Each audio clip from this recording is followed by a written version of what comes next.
we're kind of having a cheers to the end of the year. We know that too many places are so focused on the next shiny object that they don't take time to appreciate, acknowledge, and remember the core of what got them there. So stepping back to recognize, to celebrate, to remember, helps us breathe good oxygen into all that is to come on our next step along our path in life and work. We will be better at everything we do in the future when we fully appreciate where we are first. So, in the spirit of that, I want to celebrate the path we've always walked, or that we've walked just this past year on the podcast. I want to name some of the themes that jumped out as we look back at the last year and we think about developing ourselves, developing leaders and cultures in 2025. What were some of those themes that emerged, and what were some of those that I would just quickly highlight, just to even remember what were some of those topics that jumped out to us along the way. Welcome back to The Thermostat with Jason Barger. If you're currently on a commute, a walk, or just a micro break in your day, glad you're making time to step back, to think, and to reflect on the next steps on your journey. I've never been more convinced the best leaders and team cultures in the world are the ones that make time to step back, breathe in good oxygen, and calibrate their thermostat. I hope today's conversation leaves you feeling grounded and inspired. Now let's dive into today's topic to engage our minds and hearts in order to authentically lead and create compelling cultures wherever we are in the world. Hey everybody, it's Jason, and welcome back to the Thermostat Podcast. Wherever you are and however you're coming to the podcast today, welcome in. So glad you are here. Hard to believe we are in the last episode of 2025. This is the last episode of Season 9, the finale, if you will. We have over 310 episodes now. Thank you to everybody that's been a part of this journey from the very beginning. So glad this continues to add value to your life, to your work, to your mindset each day. Anybody that's new to the podcast or has jumped into this is, in Season 9 here, I hope you'll go back and check out. There's so many great episodes. We're going to highlight some of them just from this last season on today's episode. But we're going to, invite you to just Google my name, Jason Barger, and whatever topic you're looking for as it relates to culture, leadership, mindset, mission, vision, values, trust, accountability, whatever it is you're looking for, and chances are you're going to find something. Also, I'll highlight some of the great conversations I've had with other thought leaders and people from around the globe that we had just on this last season, this last year of the pod. But again, we have many years, so go back and check those out. There's so many great things. Every time I record one of these, my commitment to you is that I'm trying to put something together that's going to breathe some good oxygen into you, to get you thinking about the temperature that you're trying to set in your life and your work. And that's my commitment and my hope every time you sit down and take the time to listen to one of these. I hope it stimulates progress for you. If you'll do me the quick favor before we dive into today's episode, if you'll stop and if you haven't subscribed, please do that. If you haven't rated the podcast, please rate it 5 stars on whatever platform you're on. Leave an authentic review in your own words. Excuse me. And if you would, share it. Every time we share the podcast, whether that's on social media, if there's an episode that really connects with you, or, hey, send it to your team or your colleagues, your friends, say, hey, let's listen to this, and then let's chat about it at our next meeting. Those are ways in which it amplifies the messages, reaches further, and I'm so fortunate for everybody that does that. So thank you so much for everybody that does that. If you know me well, then you know that I like to end each year by reflecting on the path that we've just walked before we launch into the phase of the next journey. That's just a part of me. I like to kind of step back and actually think about things before we launch into the next thing. I'm also, as you know, I'm an activator, so I like to jump to the next thing. But at the same time, I'm at my best when I do step back and think about the next step along the journey. So not only have I become keenly aware of how important that is in my own life and work, to step back and through study and research and firsthand experience within teams and organizations across industries, we know that too many places are so focused on the next shiny object that they don't take time to appreciate, acknowledge, and remember the core of what got them there. So stepping back to recognize, to celebrate, to remember, helps us breathe good oxygen into all that is to come on our next step along our path in life and work. We will be better at everything we do in the future when we fully appreciate where we are first. So, in the spirit of that, I want to celebrate the path we've always walked, or that we've walked just this past year on the podcast. And I'm not going to go through every single episode. There's 51 of them, so I'm not going to go through all of them. But I just want to do a quick little, not even a rinse and repeat, but just I want to name some of the themes that jumped out as we look back at the last year, and we think about some of the themes that have been bouncing around and coming to the surface when we're thinking about developing ourselves, developing leaders and cultures in 2025. What were some of those themes that emerged, and what were some of those that I would just quickly highlight, so that if we're kind of having a cheers to the end of the year, if you're coming to the end of the podcast, just to even remember what were some of those topics that jumped out to us along the way. So for some of the micropods, and I consider the micropods, like the one we're on right now, is when I'm just spending, a little bit of time, as you'll probably notice on this podcast. None of the episodes, other than the interviews, are more than about 25 minutes, would be about the longest. Most things are in that 15 to 20-ish minute range by design, because I want to give us a micropod, a thought, an idea, a topic that you can kind of digest and chew on, but not too much that overwhelms us in any way. And even the interviews and the chats that I've done with friends and colleagues and thought leaders from around the world, even those, I tell them, hey, we're going to keep it to about 45 minutes, because anything longer than that, I'd rather leave people interested in more than just go on and on and on and bore people to death. So for some of those micropods, I'll get to the interviews in just a second, the chats I've had with people, but for some of the micropods, as I looked back at the 51 episodes we had this past season of the podcast this past year, here were some of the ones that jumped out to me immediately. The one about congruence in leadership and culture. I found myself that word around congruence, that spoke to me. It still speaks to me today, but in 2025, this idea that our words and our actions need to be, or aim to be, and when they are congruent, so much in our culture becomes aligned when our thoughts and our words and our actions are in congruence with one another. I thought about this concept, an episode I did about repeated beingness. How do we, repeatedly show up to the people around us and the cultures that we're creating, and the cultures that end up being the ones that people celebrate are the ones that have this kind of repeated beingness.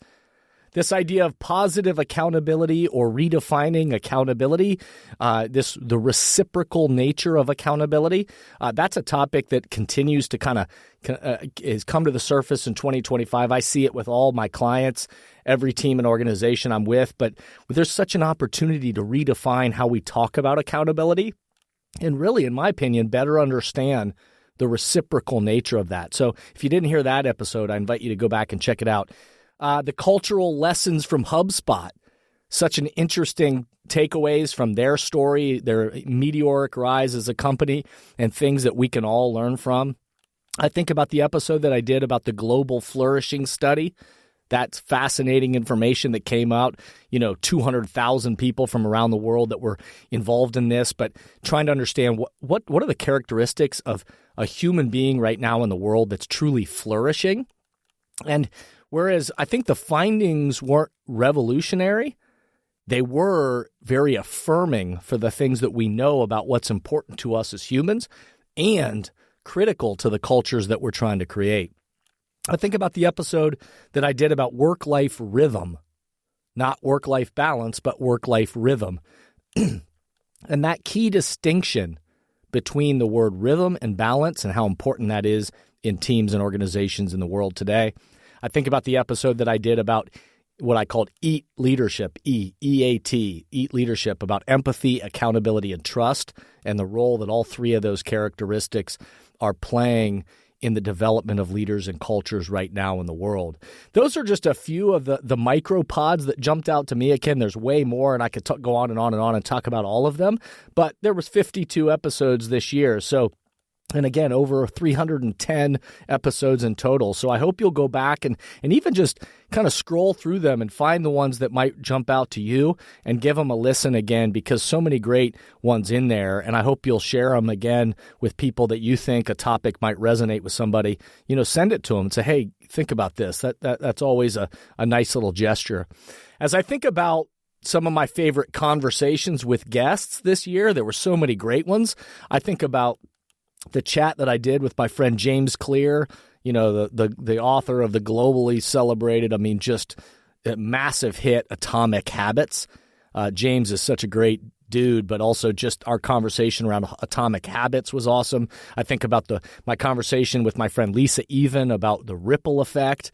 That's got me thinking in a lot of ways. Of course, Tamara Miles, my friend, and Wes Adams about their research and the new book that came out about meaningful work. It was great to have them on and talking about the research, because so much of it connects with the work that we're talking about here and the work that I do in the world. The human-centered leadership with my friend Ryan Estes. That was a great episode. Ryan's such an engaging and inspiring speaker, and I love anytime I get a chance to connect with him. But that episode about human-centered leadership was awesome. Leading with clarity. That episode and that conversation I had with my friend Seth Yalorda was a really good one, because how important clarity is. The culture cost calculator. I love this idea. A lot of people say you can't measure culture, but really Nikki Straza, my friend from Canada, we were talking about the cost calculator as it relates to culture, and that was really fascinating. And then two of the last ones that I've done are two of my favorites. Articulating Culture with Andrew Whitworth, the NFL legend and now Amazon Thursday Night Football, analyst, big wit. That conversation, if you didn't hear that, around articulating culture and leadership in the world today was awesome. And then most recently, my episode with Clark Kellogg, former Ohio State basketball legend, Indiana Pacer, and now one of the main voices for CBS Sports around college basketball. Clark Kellogg is an amazing person, but we had a great episode around transformational recruiting and what does that mean and how we develop people and cultures in the world. So I hope if you didn't hear any of those, I hope you go back and check them out. So many great things. As I come and I kind of raise my glass in the air, my metaphorical glass in the air, and say cheers to all of us out there, all the listeners. I hope these resonate with you. That's the point of this. And I'm proud to look back and think about all the areas that we've covered and all the people we've engaged with over the last year. And I hope you'll go back and celebrate them and also just share them with the people around you. I also, there are always a couple of questions that come in towards the end of the year that people from listeners that are asking about the pod. I just want to highlight a couple of questions that came in. A couple of them are ones that kind of come in quite often at the end of a year. But one specifically that came in related to some topics right now, they're asking, what are my observations on AI and the future of developing people and cultures? And my quick answer to that would be, from responding to that listener question that came in, is my opinion, the advantage is going to those people, all of us, those who know how or commit to learning how to use AI tools to maximize our efficiencies and our efforts and have an ability to connect human beings at the same time. Those are going to be the leaders, the people, the organizations that are going to thrive in this very changing environment, are the ones that learn how to maximize the tools, but also are able to continue to connect and find what are the unique ways that we bring out the very best in humans. The best cultures will continue to engage people. They'll have a strategy of how do we navigate change and the compelling cultures that we're creating together. So that's my answer to this question about AI. I always get the question about around the holidays, which of my books would I recommend for the holidays as a gift or just as starting a new year and kind of launching in. And every time I'm asked that, I'm like, this is like answering who's your favorite kid. I love them all. What I've said recently is I couldn't have written one without the other. So I couldn't have written my most recent one, Breathing Oxygen, without writing Thermostat Cultures before that. And I couldn't have written Thermostat Cultures if I hadn't written Remember, my second book. And I couldn't have written any of them without my first book, Step Back from the Baggage Claim. So thermostat cultures continues to resonate with everybody out there who's trying to shape a culture. Obviously, that's the name of this podcast. Step Back from the Baggage Claim continues to resonate with people who are trying to kind of step back and think about the perspective of just how they move throughout the world each day. Remember is perhaps the least heralded, I think, of my books, but it's the one that I have a number of people say that they think might be my best or their favorite. So I think that's kind of interesting. And then, obviously, most recently, Breathing Oxygen.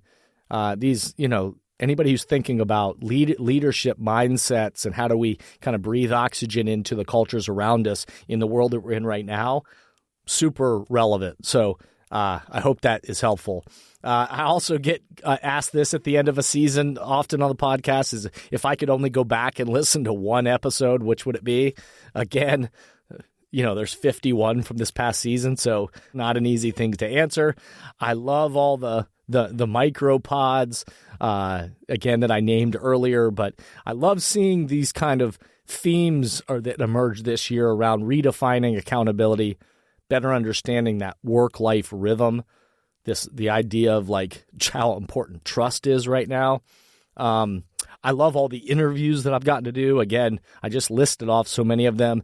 Powerful people, powerful and inspiring examples, people that have great synergy with me and my message, and they inspire me, but they also are really complementary to the things that I'm doing and that I'm seeing within organizations. Love the chat again that James Clear and I had about atomic habits.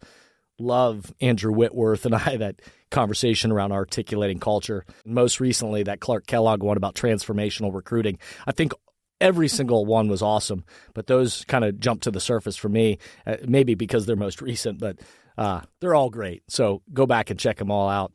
Lastly, I'll just say this to you is my hope for you. You heard me on the last episode talk about my wish list around the holidays for myself, but also for all of you. My hope is that you'll take some time, maybe go back and listen to these episodes from the past. I hope you'll reflect on this past year, but I hope you'll also start to look out the windshield for what's to come in the year ahead. And I hope as you think that way, that you'll continue to come back and listen to this, continue to share these kind of messages with the people around you. But I also hope you'll be thoughtful about what is that temperature that you're trying to set in your life and your work in the year ahead. So, again, I hope you go back and subscribe if you haven't done that already. Rate the podcast 5 stars, leave an authentic review, share the podcast with the people around you, and have a wonderful holiday season. And I look forward to starting a new year and a new season with you very soon. So the last thing I'll do is remind you to step back, remember, be a thermostat, and breathe good oxygen. Thank you for listening to today's podcast, and I hope the messages and questions stimulate positive change along your path. As always, if these messages resonate with you and add value to your life, I hope you'll help amplify them throughout the world. Please rate, comment, and share on whatever podcast or social media platform you're using, and share this podcast with the people in your life or work who should be part of these conversations. That way, this spirit does, in fact, spread. If these messages or developing leaders and culture would be helpful to you and your organization, please contact us at jasonvbarger.com, jasonvbarger.com. And remember, we are all ambassadors for the culture we want to create in our life and work. We have to own the vision we want to be a part of. The future of leadership is you, is me, is us. Be a thermostat.